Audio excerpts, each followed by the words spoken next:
Spears, and I'd like to welcome you to another edition of Scott Spears Now. Today we're going to have a whole lot of fun because we're going to talk to a true Chicago broadcasting icon, Art Hellyer. Art Hellyer has been broadcasting in Chicago for more years at more stations than anybody can remember, and doing it very successfully. This interview we're going to have with Art felt much more like a conversation than anything else. Let's get right to it. A very interesting man in his 9th decade. Broadcasting legend, Art Hellyer. This is Scott Spears, and today we're going to take a look back at the golden age of radio with the subject of a great documentary, Wake Up Chicago, the Art Hellyer story. I'm so glad to be joined by Art Hellyer. Art, how are you? I'm just fine, Scott, and how are you? Very good. We had a nice little conversation before we came on the air about the inner workings of this broadcasting business. Mm-hmm. We surely did. Yeah. Why is broadcasting so fascinating to you? Well, when I was in World War II, I went down to KOB in Albuquerque, where I was stationed for part of the war. And I went to KOB was a 50,000 watt NBC station, mind you, as powerful as they can get, you know. And I took an audition, and they hired me. And they first of all, they wanted to know my background. I told them I had done children's programs on the radio in Chicago, and that was a lie. But that's for most of us, I think, is the way we started, with a lie here or there. And I don't hear you. Are you still there, Scott? I am still here. Okay, good. And so I worked on Albuquerque. I was known as Albuquerque Art, believe it or not, on KOB. Did a country western show, played my guitar, sang songs, and played country western music. And so I actually got to get on the air while I was still in uniform. And then when I came home from the Army on February 18th, 1946, my mom told me about an ad she had seen in the Chicago Tribune for a radio school, Radio Institute of Chicago at 165 North Michigan Avenue. So I went down there one day, and they enrolled me, and I took some courses. And around the 6-month period, around Christmas time that year, I was called in by the chief announcer at WBBM, and Paul Barnes, another announcer, who were instructors of mine. And they both said, "We know a man in Charleston, West Virginia, who's putting a station on the air a week from now, New Year's Eve, and 1947. We want you to be down there, and he's going to build his staff around you."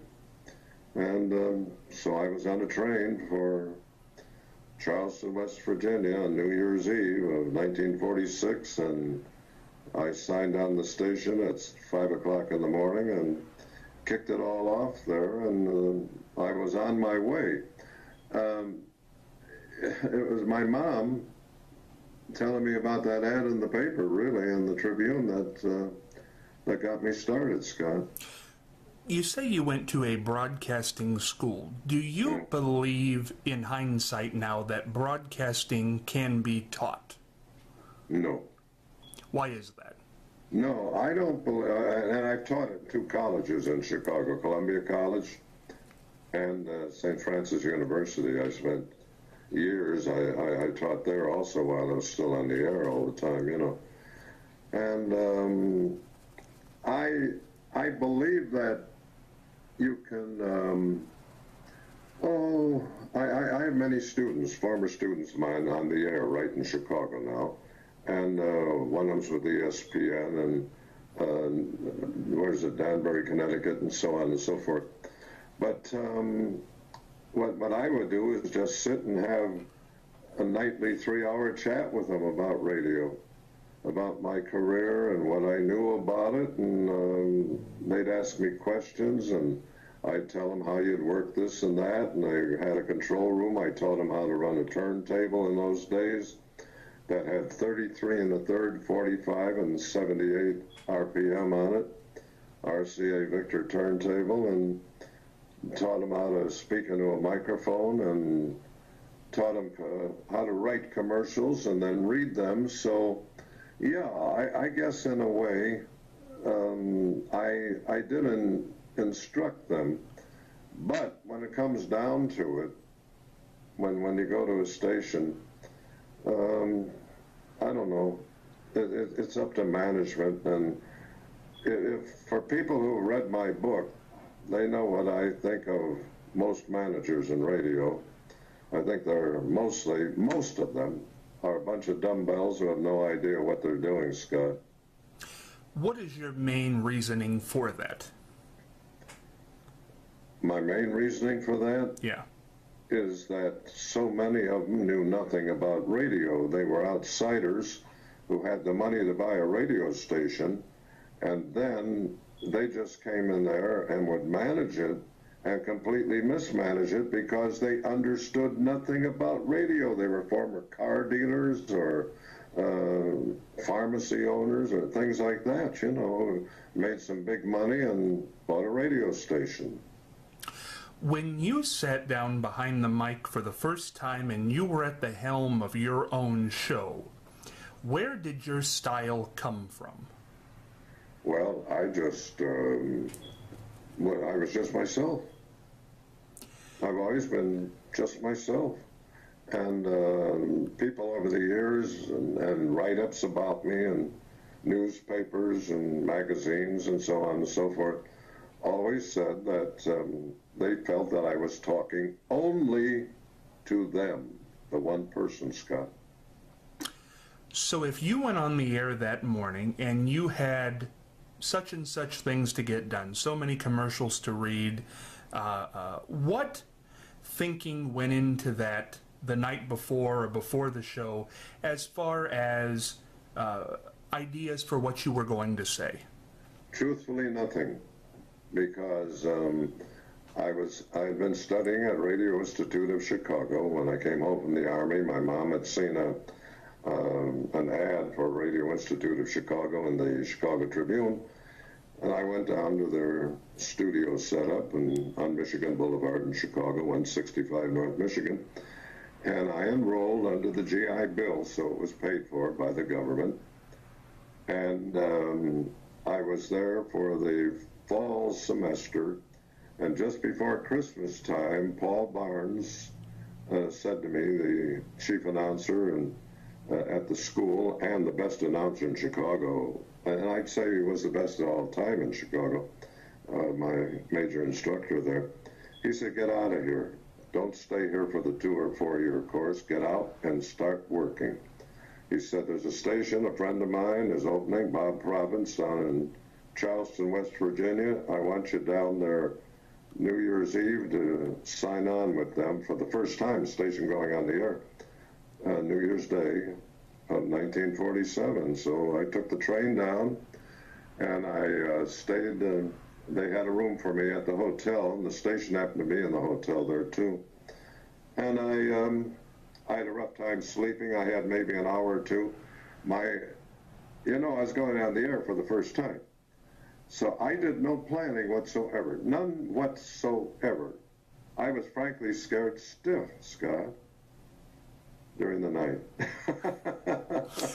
So when you got to the microphone that morning, what happened? Okay, I'll tell you. When I came into the station, came down in the elevator. It's the only time I ever went to work on an elevator, by the way. Living there, lived in the building. The first thing I noted or did was go to the 2 news machines. UPI and AP each had a news machine in those days, running 24 hours a day. Only these were turned off. They weren't running. So I went down to the all-night drugstore, which had a little lunchroom in it, too, in the hotel. And I bought the Charleston newspaper for New Year's Day, 1947. And I started out at 5 to 5:15 in the morning, a 15-minute newscast. Art Hellyer with you, the red-headed announcer. I'm new to Charleston. I hope we'll all get to know each other over the years ahead, and I hope you enjoy my work here. And now it's time for the news. And I read it from the paper. And at 5:15, about 5:11, I started to smell booze, and this was the getting over the all-night drunk they were on. The hillbillies who were coming in, they were known as Slim Dry and the Carolina Hillbillies. I was told they would follow me 5:45 to 6.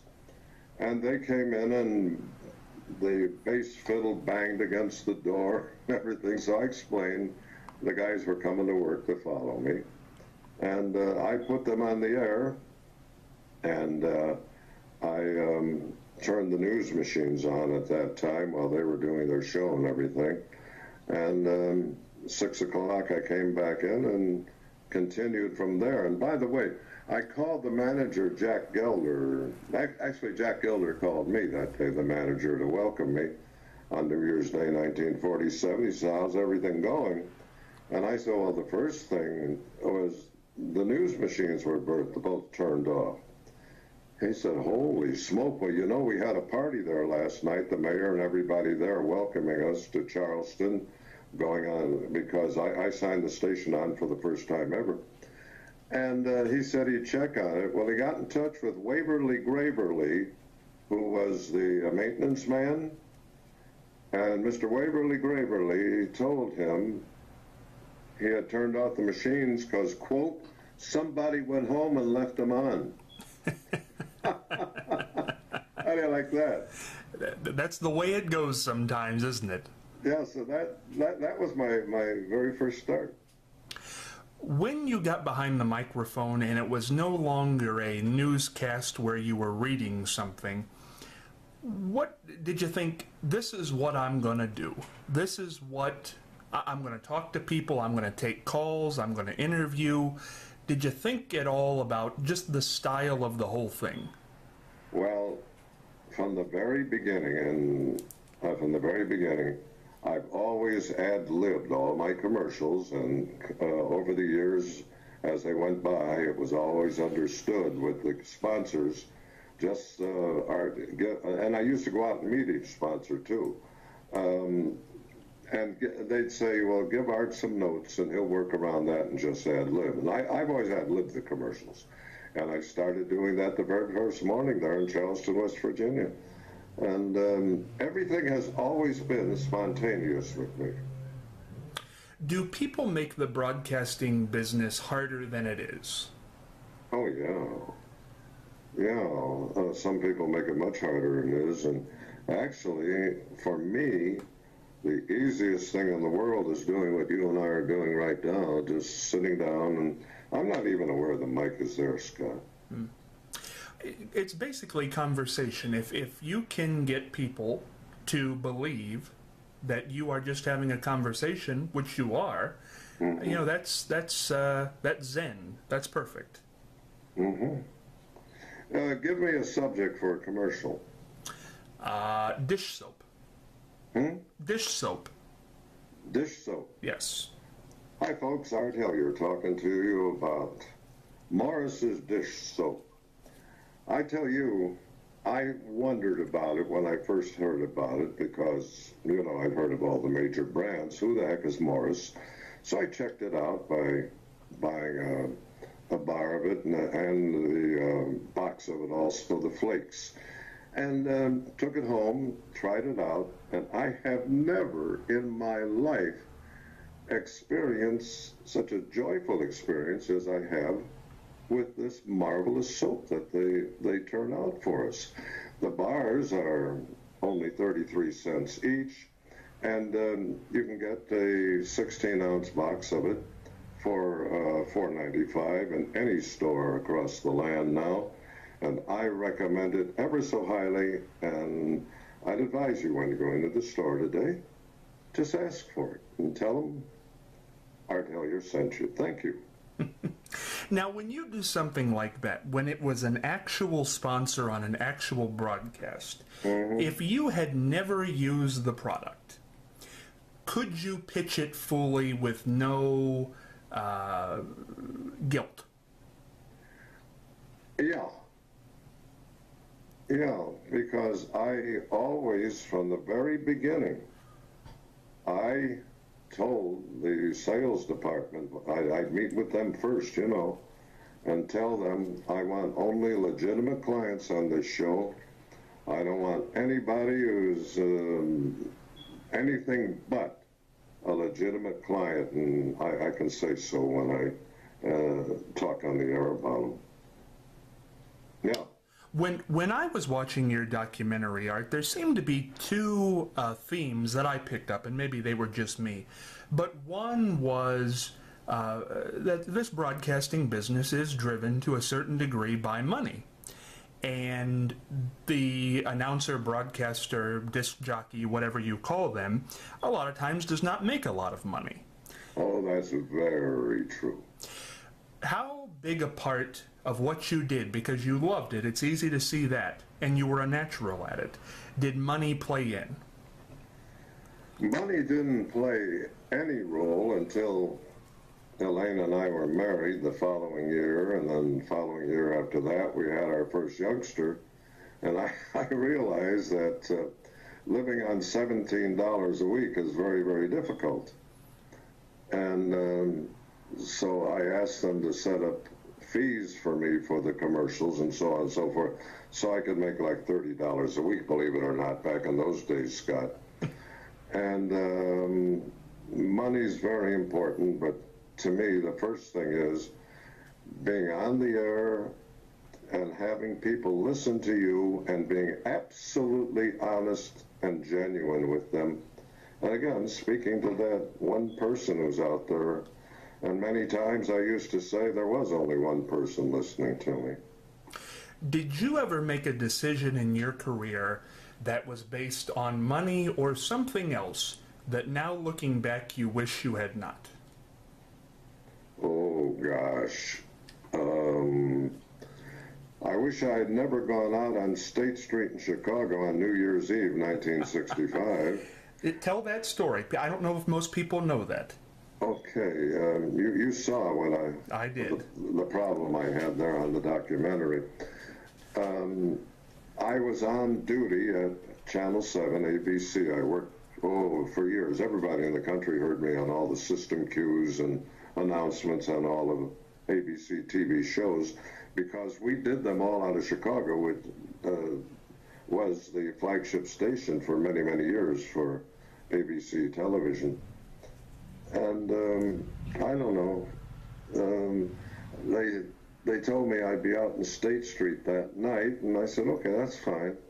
So I went out there, and the crowd was very unruly. The police estimated about 200,000 people. I don't know who does that estimation for them, but about 200,000 people, and I was under the marquee of the State Lake Theater, which is right across the street from the Chicago Theater, on State Street, that great street, and the main street in downtown Loop, Chicago, you know.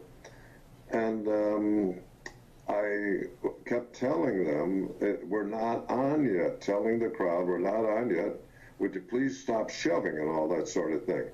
Well, when I did come on, I was talking, and I saw it later on film, and you saw it on film too, on my documentary, the very film I saw afterward. A man, well-dressed, and he had a white shirt, tie, and dressed with an overcoat on a cold night, threw a punch into my upper left back and herniated 2 discs. I wasn't aware of it at the time. And then I fell down into State Street, and I'll tell you, Scott, I never stopped talking. I kept on talking. Fell down into State Street, and someone gave me a knee in the lower back and herniated 2 more discs. I didn't know it at the time. And I ended up backwards in the middle of State Street over the hood of a Corvette. And that's where I ended my broadcast and still kept talking all the way. And that was on Coast to Coast. And then the next afternoon, ABC replayed that on the 6 o'clock news. You saw the 6 o'clock news replay there. And what can happen to an announcer on New Year's Eve with a tremendously large crowd, you know. And ever since then, many people now work above the crowds, some floors up or on a fire escape or something, just to be above them. I notice that sometimes, Scott. You know, it's interesting. Obviously, if you could do that again, you wouldn't go down there. No, I wouldn't do it if I had known, because even now I have pain there as I'm talking to you all these years later, and every week I have therapy every Thursday still. Obviously, as I say, you wouldn't do it again. That night before it happened, knowing the unruliness of the crowd, did you have trepidation? Not really, no. Yeah. No, I did not. For the most part, and this is really kind of the tragedy of the story, of the documentary, I felt, it really took down you at the height of your broadcasting career. Mm-hmm. And you were a fairly young man then. Mm-hmm. Right. I was slowed down appreciably. How did that impact you, not being able to go in front of the mic anymore? And by all accounts, you were a top-notch guy. You were in a big market. You probably would have gone on to big things had you stayed consistent. Well, I was #1 in Chicago 4 different times on 4 different stations in 4 different decades. So that was really in the second decade of my career, and I was on the air well into the 90s and early 2000s, and I was on I did shows on the internet just very recently. Is it different? Is it different? For me, no. No. All the people are the same, they just have different names. Do you think about how many people are listening? No, I've never given that any thought. I honestly think of it as being one person. When you say #1, 4 decades, 4 stations, what allowed that in your opinion? What allowed it? Yeah. Was it good promotion? Was it a good show? Was it notoriety? What made that possible? I had a large following. I was #1 in Chicago in the early 50s, right off the bat, early in my career in Chicago. And people would tell other people. I'd be on elevators in the Loop, and I'd hear people talking about my show. I'd be walking up Michigan Boulevard. I'd hear people talking, "Hey, did you hear Art Hellyer this morning?" That sort of thing. Everything just evolved with me. It's interesting, again, Art, that when I'm watching the documentary, what you were doing in the early days of broadcasting was, I don't want to say it was shock jock, because that's become a whole different thing in the 80s, 90s, and 2000s. But you were doing things people didn't do. What are some of your memories of that, and why did you do that? Well, first of all, I was outliving everything. And things would come to mind. I'd just say them. And my commercials never ran 60 seconds except on TV. And on TV, they had to be 10, 20, 30, 45, 55, or 60. And on TV, and network TV especially, when I was on ABC Network all those years, those had to be exactly to the thousandths of a second, as you know. But on my own shows, I often ran 2-3 minutes with commercials. And the salespeople were told to say that Art Hellyer will run until he's through talking about you. But never less than the 30 or 60 seconds they would pay for, you know. Why were you, through all those years, going from station to station? I'm in my studio here. Oh, for heaven's sake. Well, just stay with me while I answer my phone. I will. Okay, keep it rolling. Hello. Well, Dave, first of all, I want to know how my brother is. Yeah, but I want to tell you something else. I'm being interviewed on a radio show right now, as you and I are talking. Yeah, would you call me back later? Oh, about an hour. Okay. All right, but is Dick okay? Okay, fine. Thank you. Okay, thank you. That's a little personal thing there. Yeah, my brother was rushed to the hospital with pneumonia yesterday. Gosh, well, we hope everything's okay. Thank you, Scott. Yeah. Where did we leave off here? We left off... when we were so rudely interrupted. Things happen. Things happen. Anamici's invention. Yeah. You know, I'll tell you, one time I was interviewing, you know, I'll name drop now. I was interviewing Larry King one time on radio. Oh, boy, does you got a word in? Well, you know, I can see why he was effective. And he's doing the interview on the telephone from his house while a playoff game is on. And the team... I can't remember the team, but they scored the winning touchdown while we were on the phone, and you could hear his kids in the background jump up and cheering. And he stopped and did just what you did. He said, just hold on, you know, this is real life. Yeah, right. What can you do? That's the way I've always done my shows. It's real life, sure. And by the way, I admire him very much. There's something about him, I think it's a minimalist idea. I used to love his radio show, though. 5 hours overnight. Yeah. Takes a lot to be on for 5 hours. Talk radio. You know, he's an unusual man. He was married 7 times. So he had a lot to talk about. or run away from. You know, I want to run down, because some broadcasters, one who I've been doing a lot of studying on as of late, who I really think maybe people don't, I don't want to say they don't remember him because he's still around, but what he did socially was never done, and I don't think could be done now, and that's Phil Donahue. Mm-hmm. When I think he had a homosexual on, he had atheist on, he had all these in the 1960s on television. I don't think you could do that today. No.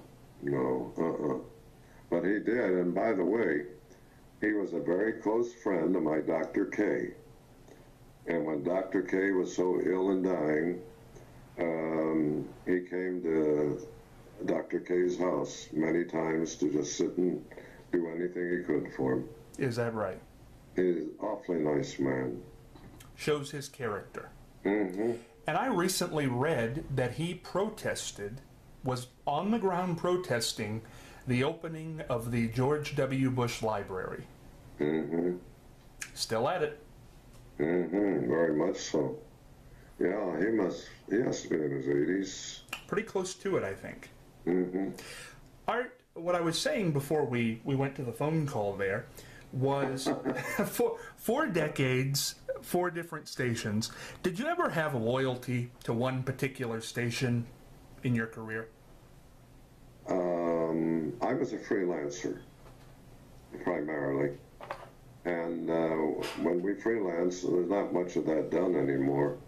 But we had, maybe 10, 12 announcers in Chicago, all freelancing. And that is, you could work on 5, 6, 7 stations at a time. I covered that in the book, too.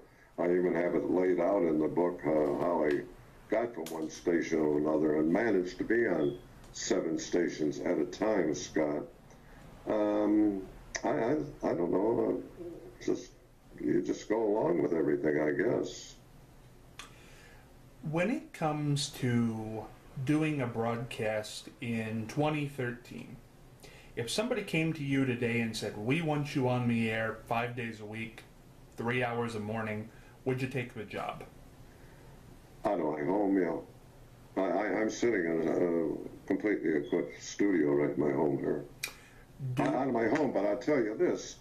On September 24th, 1982, I took a vow on WJJD, station I was on a Saturday night, that I would never come to downtown Loop, Chicago again in my lifetime. and I have not been back. And I announced that I said for Channel 7, the folks over there who've been so good to me at ABC TV for over 30 years, this is my 2-week notice. To Columbia College, where I've been teaching for over 10 years, this is my notice. Tonight is my last night in the loop. And that was it. What caused that? Well, first of all, my back, it was a real problem driving. I live 40 miles out from the loop, an 80-mile round trip every day. And sometimes I would go in 2-3 times a day. And my back couldn't take it anymore. And the parking became absolutely impossible in the loop. I've been held up at gunpoint 3 different times in the underground parking garage in the loop in Chicago.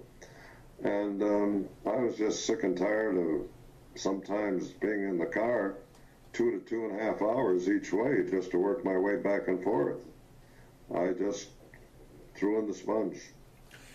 Being that you have had this internet radio show and you have worked for many radio stations, why did you leave those jobs? Why didn't you just keep on keeping on? Well, they don't pay you 1 penny at internet, and I couldn't afford to do it anymore. But when I came out of the loop, a man named Ralph Sherman, one of the people I mentioned in my book as the 5 really great managers I've ever worked for, really great managers, he called me and he said, I want you to come out to the satellite network tomorrow. I want you to see it, see if you'll come to work with us. Well, I went out there and I went to work at the satellite network. That was in 1981, and I worked there until 87. And I don't know if you're familiar with the original satellite network. We broadcast off the Hughes Galaxy 2 satellite, which is 32,000 miles in space. And every city, every station we were on, the people thought we were right in that city because we recorded all of the 5, 10, 15, 20, and 30-second announcements for them, and then pushing certain colored buttons as we would do the shows, our own shows, 4-hour shows daily. We would bring all their breaks and everything in and local announcements and all, and people honestly would come down to the station with records for me in Tallahassee, Florida, in Phoenix, Arizona. I'm not kidding you, it happened. You know, that's a big discussion. In the 1940s, 50s, 60s, and I'm even going to say into the 70s, people felt that radio was local. Mm-hmm. It was local as could be. We talked about him in this interview. Larry King goes on the Mutual Network in, I believe, the late 70s. National Talk Radio. The largest network, too, at the time. Absolutely. And it works. Rush Limbaugh works. Sean Hannity works. Is radio local, or is the world much smaller now? Oh, the world is tremendously smaller, and the jets did that. The jet airplanes made it so small. If you're on the air in Chicago or Ohio or Indiana, do you have to talk about what's going on in the 30-mile radius of where you live to survive?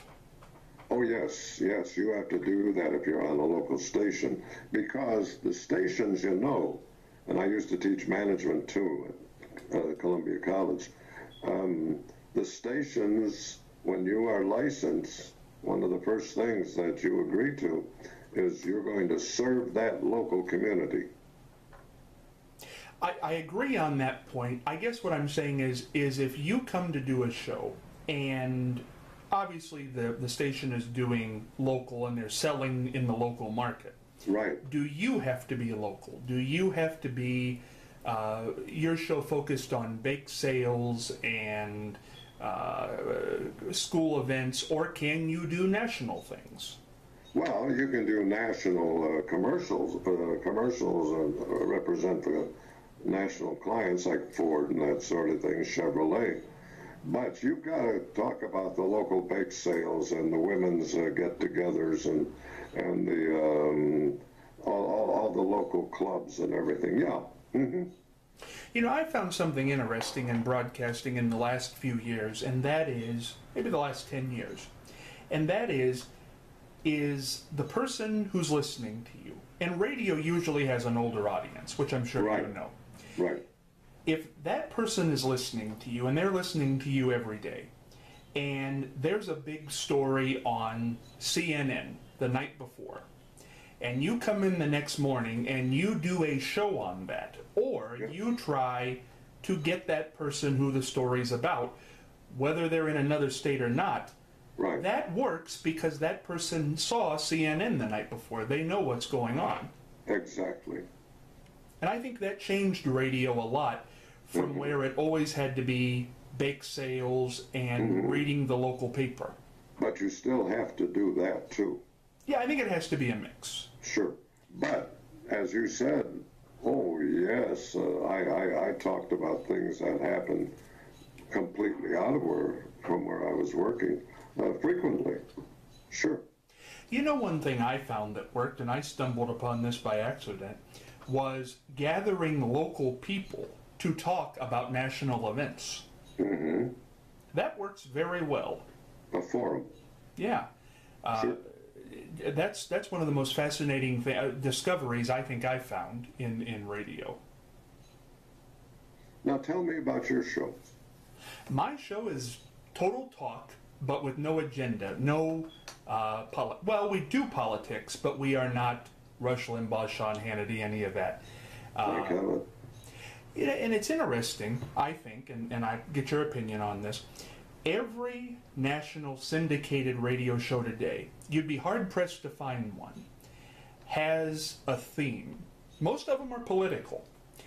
But even the ones that aren't political, like George Norrie, their theme is science fiction. Mm-hmm. Nobody does the Arthur Godfrey, or the Larry King, or the Phil Donahue. Just, you almost have to have, it has to be driven by you more than the guest. A lot of people like the guest. True. What's the reason behind that, in your opinion? Well, the whole thing, as you said a few minutes ago, has changed. It isn't the way it is back in the 1950s or 60s by any means. And frankly, I still do them the other way. And I prefer radio done the way I've always done my shows. And just a relaxed little get-together with one person. Yeah. Why do station owners and syndicators feel that can't work nationally anymore? Because they're nuts. There you go. Are they naive to the business, or? Most of them are. Yeah. Most of them are. There are unusual ones like this great Ralph Sherman I worked for. And just a few more that I've worked for over the years, believe me. Good station managers are very, very hard to find, believe me. Let me pose this to you, Art. Because obviously you've still got it, you've got the voice, the talent, and have been very popular. Thank you. If today a syndicator came to you and said, we want to take what you do and make it national, would the salespeople for that syndicate be able to sell you to the stations?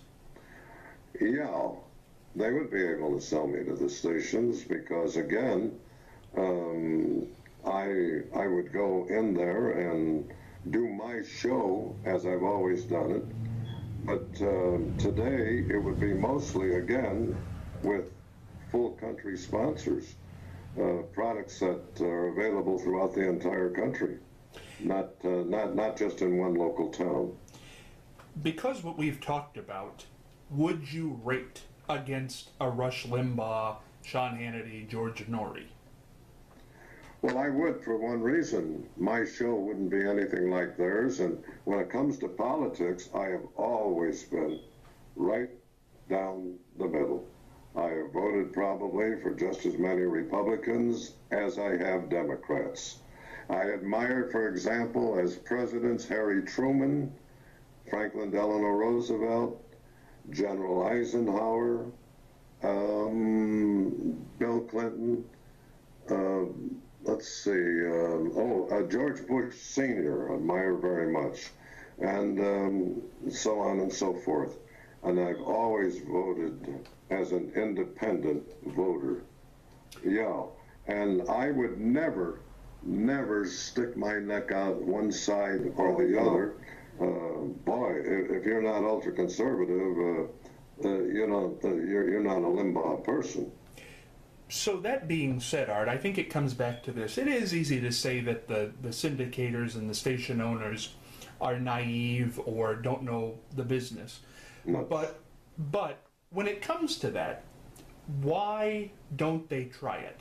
Because my theory was, if I'm totally naive to the business, and we've got 10 politically oriented syndicated talk shows, we've got 5 sci-fi oriented talk shows, we've got 10 sports oriented, nobody, I can't think of one name, and if you can, shout it out there, who does a talk show where the guest is the focus.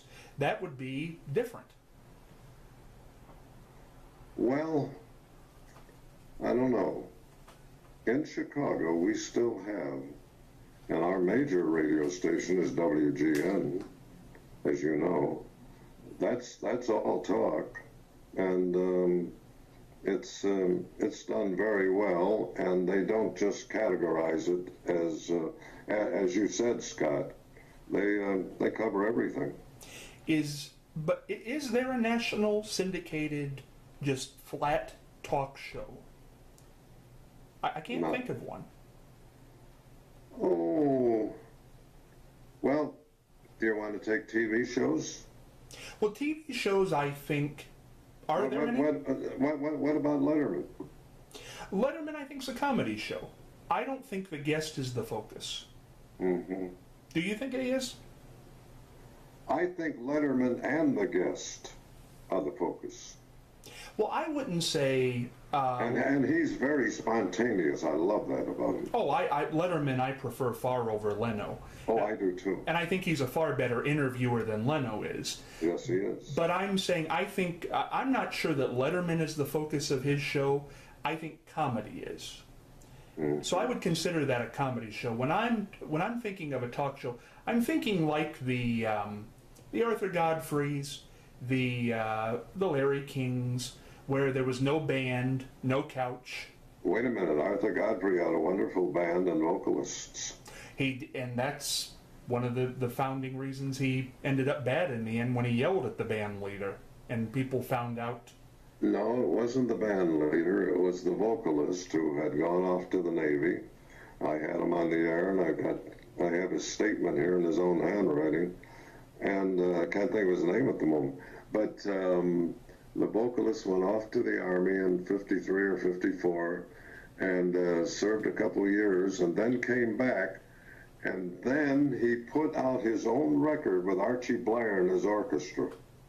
Archie Blair being the band leader on the Godfrey show. And do you know exactly how he did that? No, I don't. He back-timed, you know, when he ended the show, the hour show, he would always end his Arthur Godfrey, God bless you all, and that sort of thing. And this is CBS, the Columbia Broadcasting System.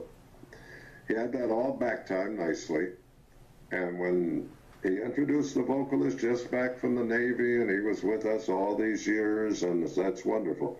When the vocalist finished the song, he said, and by the way, that was his last appearance on the Godfrey show. He's no longer one of the little Godfreys because he went out and made recordings without our permission here. This is Arthur Godfrey, God bless you, and this is CBS, the Columbia Broadcasting System. And that was the end of him, virtually. Yeah, that was the end. Yeah, people found out he wasn't Uncle Art. Mm-hmm. You know, yeah. Well, you know, when you had the gentleman on your show, Yeah. Oh, sure. Did he like Arthur Godfrey? Oh, yeah. For a time he did, but he admired him too. Yeah. Yeah. Did he feel bad about sort of inadvertently ruining his career?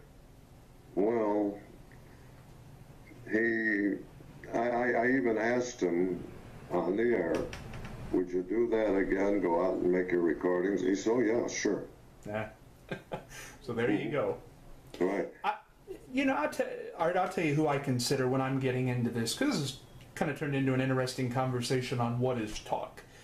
I'll tell you two guys who I would consider a talk show, and neither one, but they're both gone now. Right. Jack Parr, Tom Snyder. Oh, my. Tom Snyder's Milwaukee. To me, that's a talk show. And Jack Parr. I didn't know you were familiar with Jack Parr. I wasn't alive in those days, but I'm fascinated by Jack Parr. Well, he had the Tonight Show before Carson, and he was one of my idols. Had to be. And so was Snyder. To me, those shows, even though Parr had a band, those were talk shows. They weren't trying to be funny. They weren't scripted. They weren't... Not scripted at all. No. To me, that's the difference between... And I like Letterman, but that's the difference between Letterman and a talk show to me. Snyder, Parr. Where are those shows today? What we're doing here.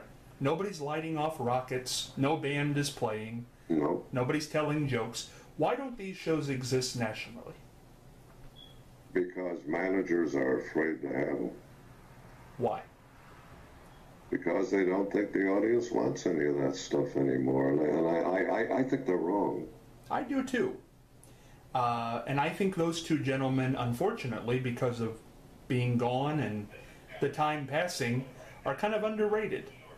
Oh, yes, definitely. Well, I'll tell you another thing. It's like the other night, I was listening to WGN in Chicago, all-night show, and they asked for people to call in with their memories of the biggest sports events in Chicago. This was to tie in with the fact that the Blackhawks had won the Stanley Cup. And what do you remember as the greatest sports event in Chicago history? Well, I phoned in with December 8th, 1940. And I said to the MC, the host, do you have any idea what I'm going to talk about? He said, no, I don't. And by the way, the guy gave me a great intro. It was very nice and close. But he said, I really don't know, Art, what December 8th, 1940 was. I said, well, the Chicago Bears played the Washington Redskins for the National Football League title. This was before the Super Bowl. And Super Bowl, pardon me. And I said, Bill Osmanski, the fullback, went off tackle on the second play of scrimmage with Irv Kupcinet. And by the way, Irv Kupcinet was a great writer in Chicago later. But Irv Kupcinet was the one of the officials that afternoon in that ball game. And Irv Kupcinet followed him down the field 66 yards to make sure he didn't step out. And that was the first touchdown that afternoon, and a score that ended up 73-0 in a championship game. And I said, first of all, that's the number one, and I would rank the great things that the Blackhawks did, winning it in 34, in 1938 with a goalie who had his toe broken. They found a drunk goalie to play for him up in Toronto. And then the 61, 2010, 2013, just a week or so ago, you know. Yeah, those were the best sports events in Chicago's history, in my opinion, you know. But it was nice to be able to talk about stuff like that. But people who called in afterward were so pleased that Art Hellyer called in with that memory because they never heard about it. Yeah. Yeah. Yeah. Well, that's what I'm getting at. Jack Parr, Tom Snyder, are in that same position as the Chicago Bears in 1940. Well, and you know, Art, people today, the names mean nothing. well, and it's interesting, Art, because one thing that I think we all find in broadcasting, anybody who does a substantial interview, not a news interview that's 2 minutes with a lady on the street, but a substantial interview, I think it's even better than print. Because print can misquote you, print can quote you out of context. When it's in your own words, Yeah, right. and right now, you know, that means something, I think. And you have it recorded too. Yes, you do. And you can, and you know, that's something I learned too, which I'm sure you've had this come up many times. So many people who've been on my program, who've done extensive interviews, are dead now. Yeah, You know, and to pop them in and listen. that's great. That's a great, the one, you know, I was lucky enough to do the last interview with Phyllis Diller.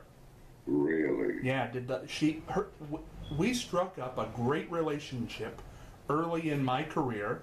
Oh, nice. She was on, I don't know, 20, 30 times, doing all kinds of stuff. And 1 month before she died, I think to the day, she came on and did an interview, and it was at 95 Classic. Oh, that's wonderful. Well, you see, she was a pro. She really was. Absolute professional. Well, I'll tell you about that if you don't mind a story here. Because that to me was a substantial interview for this reason. And I've told this story before, but it means something because at the time I couldn't say this. But because Phyllis had been on the show so many times, I had a relationship. I didn't go through an agent. I called her home. Sure. And in the beginning, it was last year, beginning of 2012, I called up to do an interview with her like I had always done. And I got a secretary, and the secretary she wasn't putting me off in a mean way, but it was just, she's not available now, she's not available. And eventually I think the secretary caught on to, we need to say something here more than this, but we don't want to leak anything to the media. So they put me on with her son, private conversation, but basically ipso facto was that Phyllis had suffered a small stroke. And she wasn't really feeling up to do interviews, which I was fine with. So 6 months passed and we didn't do anything with it. Well, she turned 95 in July. Her birthday was in July. So I called up the house just to say, if she's feeling up to it, I can tape it in case there's any problem. I'd love to have her on. Sure. The son okayed it. She came on, and then I got, right before we did it, I got a little worried because I thought, she's had a stroke, she's 95, this might not be good, just from the standpoint, I don't want to diminish her in any way. That's very nice. Yeah, so she came on, and within 5 minutes, same Phyllis. And we got to the end, and this is the lasting memory of the whole thing. We got to the end, and I said, Phyllis, at 95, are you fearful of death? And she said, no. She said, not at all. She said, when you die, that's it. You go in the ground, that's all. And you're done. And I said, so Phyllis, I said, you don't believe in heaven, hell, anything? She said, no. Purgatory. Purgatory? She said, no, absolutely not. She said, you go black and that's it. I said, okay. I said, but Phyllis, about 6 months ago, I saw you on A&E's Celebrity Ghost Story. I said, so you believe in ghosts, but you don't believe in a heaven or a hell? And she said, well, for the money they paid me, I did temporarily. And I thought, there it is. The mind's still working. Yeah, sharp. Yeah, at Really 95. sharp. Who else have you interviewed? You know, a lot of people, some of my favorites are Dick Cavett. Oh, yeah. He's sharp. Boy, is he sharp. He had a great late night show, you know. He really did, and he's a great conversationalist. Oh, yes, he is. Ed Asner's one of my favorites because he's a good guy. he is not what, not that you'd expect anything bad, but he gets on and wants to talk about politics. Oh, yeah. He's a great guy. I like him a lot. Yeah. I like Marla Gibbs has been on a lot. Okay. I like her. I like, who has been on? I'm trying to think. I did the last interview with Don Ho also. Really? Yeah, from Hawaii. Yeah, all right. Famous Amos. Wally Amos was very good. Did Don Ho talk about when he was on a show called Hawaii Calls? No. That was a half hour every Saturday night from 6:30 to 7, before television even came along, on radio only. And it was one of my favorite shows. Don Ho was the vocalist on it. Have you ever felt fearful during an interview, Art? Yeah.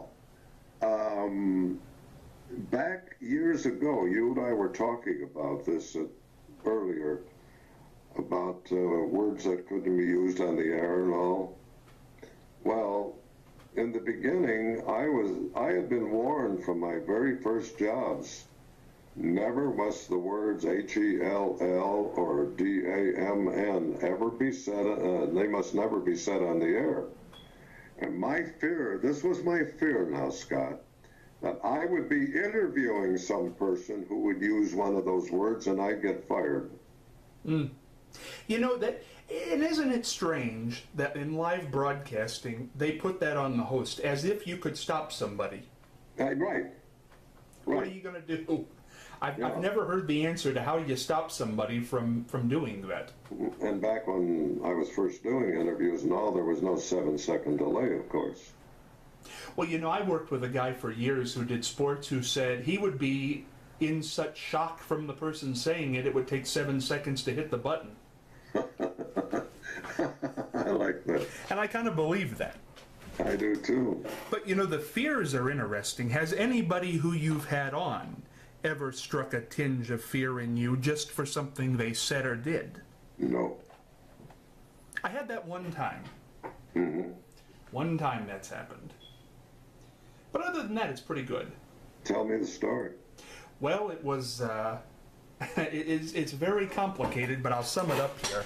The story was with a gentleman named William Walter. William J. Walter. William Walter was he was running the teletype machine in the New Orleans FBI office in 1963. November of 63. Oh my. And his story is that he got a teletype 5 days before the Kennedy assassination. Really? To watch out for threats against the president, because there were big threats. Really? From Lee Harvey Oswald, named in the teletype. Really? Yeah, because the story was that Oswald had been in New Orleans, and that's why the teletype came there. Mm-hmm. So he turned it into his superior, like he should, and 5 days later, president's murdered. Right. He goes back to the superior, says, what about that teletype? The guy says, never talk about it again. Mm. So, all these years pass, and I hear this story, and I have him on the air, and we're doing the interview, and we get to the very end of the interview. I had him on for 2 hours. It was so fascinating. We get to the very end, and he read the teletype to me right over the airwaves, because technically it was not illegal to copy down the teletype, but it was illegal to take it. Right. So he copied it down back in 63, and he's reading the copy to me, and he had always contended that he wrote it down, and that's why he had this information. Mm-hmm. So we get to the end of the interview, and I say, I don't even remember what the question was, but it was something of the nature of, where do you keep this paper? Because you've obviously kept it for 50 years. And he said, well, Scott, I'm going to tell you something I've never told anybody before.